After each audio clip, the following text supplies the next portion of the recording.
ಸಖತ್ ಖಾರ ಬಣ್ಣ ಮತ್ತು ರುಚಿ ಆಚಿ ಚಿಲ್ಲಿ ಪೌಡರ್.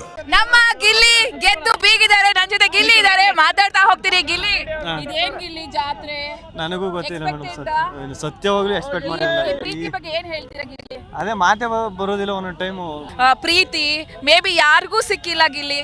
ಅದೇ ಭಯ, ಇಷ್ಟೊಂದು ಪ್ರೀತಿ ಒಂದೇ ಸರಿ ಸಿಕ್ಬಿಟ್ರೆ ಈಗ ಅದು ಹೆಂಗೆ ನಾನು ಅದನ್ನು ತಗೊಳಕ್ಕೆ ಒಂದು ಮಿನಿಮಮ್ ಒಂದು 15 ದಿನ ಬೇಕು ಇಲ್ಲಿಗೆ ಬರೋಕೆ. ಪ್ರೆಸೆಂಟಿಗೆ ಬಂದು ಅದನ್ನೆಲ್ಲ ತಗೊಂಡು ಅಸ್ಕೇಪ್ ಮಾಡ್ಕೊಂಡು ಇನ್ನೂ ಅಯ್ಯೋ ಆ ಯೋಗ್ಯತೆ ಅರ್ಹತೆ ನನ್ಗೆ ಇದ್ದದೋ ಇಲ್ವೋ ಗೊತ್ತಿಲ್ಲ ಮೇಡಮ್. ಅದು ಯಾವ ಜನ ಪುಣ್ಯ. ರಾಕಿಂಗ್ ಸ್ಟಾರ್ ಯಶ್ ಅವ್ರ ಅಮ್ಮ ನನಗೆ ಫೋನ್ ಮಾಡಿ ಗಿಲ್ಲಿ ಹತ್ರ ಮಾತಾಡಬೇಕು ನನಗೆ ಅಂತ ಹೇಳ್ತಾರೆ. ಅವರು ಕೂಡ ನಿಮ್ಮ ಅಭಿಮಾನಿ ಅಂತ ನನಗೆ ಹೇಳ್ಕೊಂಡ್ರು.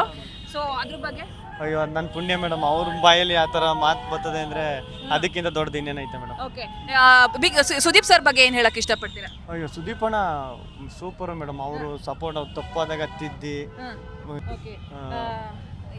ನಿಮ್ಮ ಕಾವು ಬಗ್ಗೆ, ಕಾವು ಈಗ ಅದೇ ಸುದ್ದಿ, ಯಾರೋ ನಿಮ್ಮ ಒಟ್ಟಿಗಿರೋರೆ ಮದುವೆ ಮಾಡ್ಸಕ್ ರೆಡಿ ಇದ್ರು, ಅದನ್ನ ಏನ್ ಹೇಳ್ತೀರಾ? ಇಲ್ಲ ಇಲ್ಲ ಮೇಡಮ್, ಒಳ್ಳೆ ಸ್ನೇಹಿತರು, ಒಳ್ಳೆ ಫ್ರೆಂಡ್. ಓಕೆ, ಕಾಲ್ ರಿಂಗ್ ಆಗ್ತಿದೆ, ನೋಡೋಣ. ಯಶ್ ಅಮ್ಮ, ಗಿಲ್ಲಿ ಅವರು, ನಿಮ್ಮ ಪ್ರೀತಿಯ ಗಿಲ್ಲಿ, ರಾಕಿಂಗ್ ಸ್ಟಾರ್ ಯಶ್ ಅವರ ಅಮ್ಮ ಫೋನಲ್ಲಿ ಇದ್ದಾರೆ. ಗಿಲ್ಲಿ ಮಾತಾಡ್ತಾರೆ, ಮಾತಾಡಿ. ಹಲೋ ಅಮ್ಮ, ಚೆನ್ನಾಗಿದ್ದೀರಾ?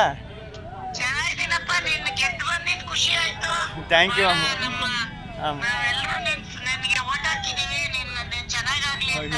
ಥ್ಯಾಂಕ್ ಯು ಅಮ್ಮ, ನಿಮ್ಮ ಆಶೀರ್ವಾದ ಅಮ್ಮ.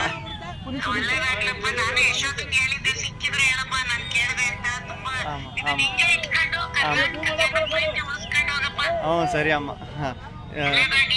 ತುಂಬ ಆಮ ತುಂಬ ಖುಷಿ ಆಯ್ತು ಅಮ್ಮ ನೀವು ಫೋನ್ ಮಾಡಿದ್ದು. ಆಮ ಆಮ ಆಮ ನನಗೆ ಸಿಕ್ಕಾಪಟ್ಟೆ ಖುಷಿ ಆಯ್ತು ಅಮ್ಮ. ನೀವು ನಿಮ್ಮ ಜೊತೆ ಮಾತಾಡಿದ್ನಲ್ಲ, ಸಖತ್ ಖುಷಿ ಆಯ್ತು ಅಮ್ಮ. ಹ್ಞೂ ಅಮ್ಮ, ಖಂಡಿತ ಸಿಗುವ ಅಮ್ಮ. ಹ್ಞೂ ಸರಿ ಅಮ್ಮ, ಆಯ್ತು, ಕೇಳ್ತೀನಮ್ಮ. ಆಯ್ತು ಆಯ್ತು ಆಯ್ತು.